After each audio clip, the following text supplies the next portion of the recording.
Hi, my name is Mackenzie Coulter-Kern, and today I'll be talking about designing syllabi and fostering multicultural awareness through TBLT and needs analyses. A little bit about me. I am currently the director of the Wabash County Diversity Coalition and also a Spanish instructor at Manchester University. I completed my PhD in Hispanic linguistics from Indiana University, and I study how we can use task-based language teaching and needs analyses to meet both student needs as well as community needs in multilingual and multicultural contexts. And here's a couple different emails that you can reach me at. So, how can we use needs analyses in TBLT and beyond? One of the questions that has come up frequently is how can we utilize needs analyses to design syllabi as well as to foster multicultural awareness through TBLT? And that's something we'll be unpacking today. Another frequent question is how can we use needs analyses and multicultural awareness to help meet our community needs or the needs in our area in our multicultural and multilingual contexts? So, why do these questions matter for both researchers and instructors? So, in increasing multicultural as well as multilingual contexts, it's really crucial that we can equip both of our students and our professionals with not just language, but also the cultural knowledge to successfully navigate tasks in their context and target language. So, we can design courses to equip teachers and professionals with language abilities.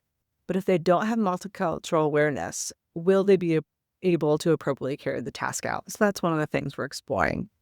A couple important terms that you'll hear that I just like to operationalize initially are needs analyses. A needs analysis is both a process and a tool to identify discrepancies between a current state and a desired future state.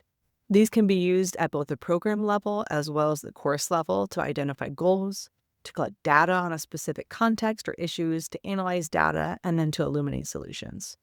So when I have done a needs analysis, it sometimes looks like questionnaires, focus groups, follow-up interviews, and then designing a syllabus is one way to look at it.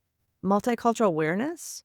Today, when I use that term, I'm going to operationalize that as involving both understanding and garnering an appreciation for a variety of cultural backgrounds while using the target language to complete real-world tasks. So, how can we foster multicultural awareness through TBLT and needs analyses? So, first, an important point to consider is that our needs analyses are context dependent, and understanding our context is essential in creating tailored and task-based programs, as talked about in Serafini et al. 2015. So, sometimes we might ask ourselves as researchers and instructors, how can we foster multicultural awareness through TBLT and during the needs analysis process? So one of the first ways we can do this is to understand the culture and the cultural context of our target language as we design our needs analysis. So if I am designing a course for a specific context, I might want to know not just what is the target language of that context, but what is the culture or multiple cultures within that context that students will use that target language. Incorporating an appreciation of the target culture and practice into our task-based syllabus and program design. So we not only do this at the needs analysis level, but also once we get to the syllabus and program design. And then lastly, we can do this by incorporating authentic materials and tasks within our syllabus that reflect the target culture. A couple things to keep in mind. It can be helpful to have native speakers of the target culture review our materials, provide feedback on our materials, and integration of the culture. This can happen during the needs analysis process initially of collecting data. This could happen once we've created our syllabus. Ideally, it might happen at every stage, right? And some of the relevance of this, when we include multicultural awareness within our TBLT needs analyses, it not only provides our learners with language skills, but also enables them with the understanding of the L2 culture to help them successfully navigate these tasks. So here's kind of a concrete example of how we can include this within our needs analysis and syllabus design. So first, incorporate questions about the culture, context of our community into your needs analysis. Next, when you get to the syllabus, design, and curriculum portion of the needs analysis, you can include tasks that incorporate the cultural context. Third, you can include individuals from the target language or culture in your needs analysis and curriculum to ask for feedback. And lastly, reevaluate your syllabi-specific tasks over and over again to include the cultural context. Here's an example of what this looks like within a specific course. So here at Manchester University, we conducted a needs analysis to develop a Spanish for Educators curriculum. So first, we surveyed institutional leaders, we surveyed students interested in taking Spanish courses, administrators at local schools, as well as teachers at local schools and community members. But what were the tasks that educators wanted to learn how to do in Spanish?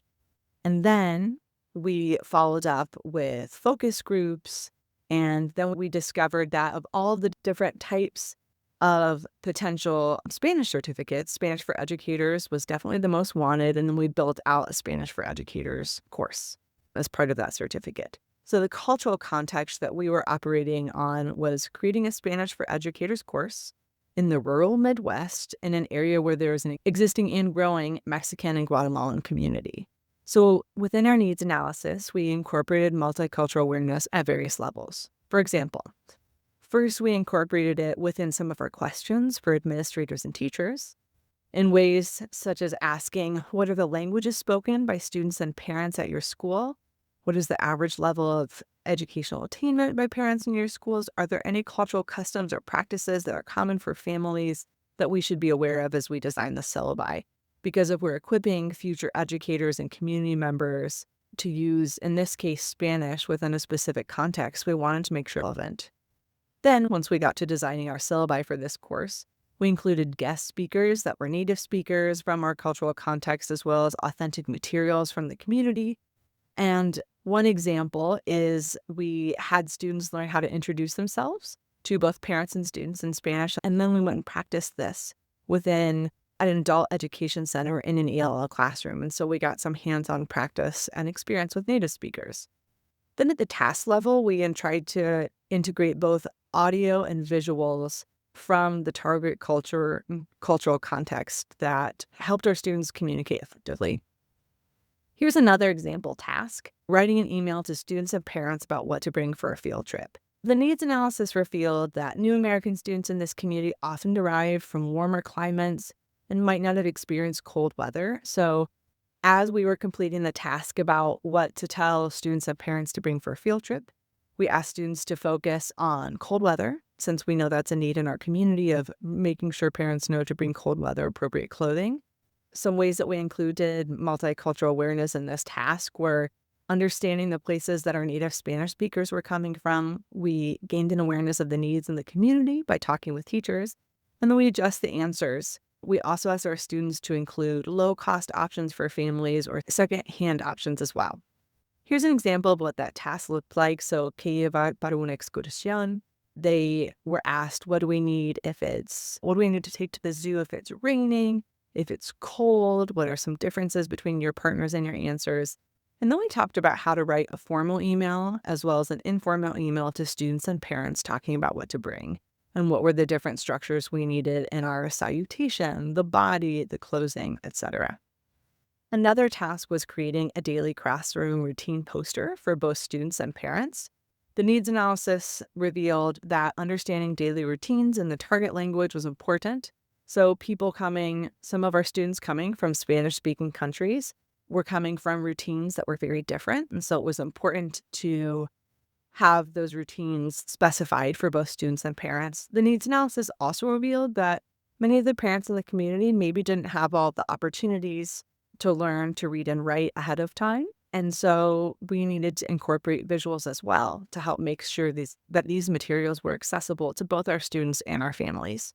So the information that we send home needed to have visuals as well as written comment. Some of the ways that we included multicultural awareness were understanding that the cultures of L1 speakers are Spanish, where are they coming from, possibly needing to incorporate visuals, and then also adjusting our answers to meet the needs, so including visuals of the routines, not just for students, but also for our parents. This is an example of what this kind of routine task looked like. And then at the end, we also included a multicultural reflection. How might some of these daily routines be different in Mexico, Guatemala, Spain, from where we have here, just to get some of our learners in our classroom reflecting on what are some of these differences, what might be new for some, etc. So to wrap up, what are some of our takeaways? It's crucial to situate your needs analysis and tasks within a specific community or within a specific context. It's also handy to ask native speakers in your community or your area to give feedback on your syllabus or your tasks within the lens of multicultural awareness. So understanding not just the second language, but also what do people within your community need? What's going to make these tasks most relevant to your students that will go out and use these within the community?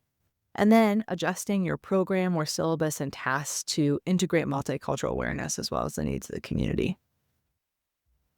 So when we do these things, our needs analysis and our courses not only serve our learners in our courses, but they can also help to solve problems in our communities as well and make this a more welcoming place for everybody.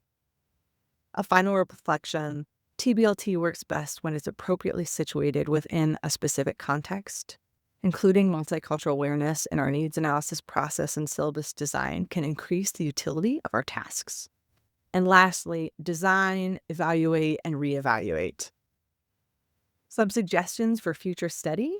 One must-view item would be East 2012, addressing the intercultural task-based language teaching possibility or problem. And then two should-view items would be Grzinski-Weiss et al. 2024 and Grzinski-Weiss et al. Press. Thank you so much and have a great day.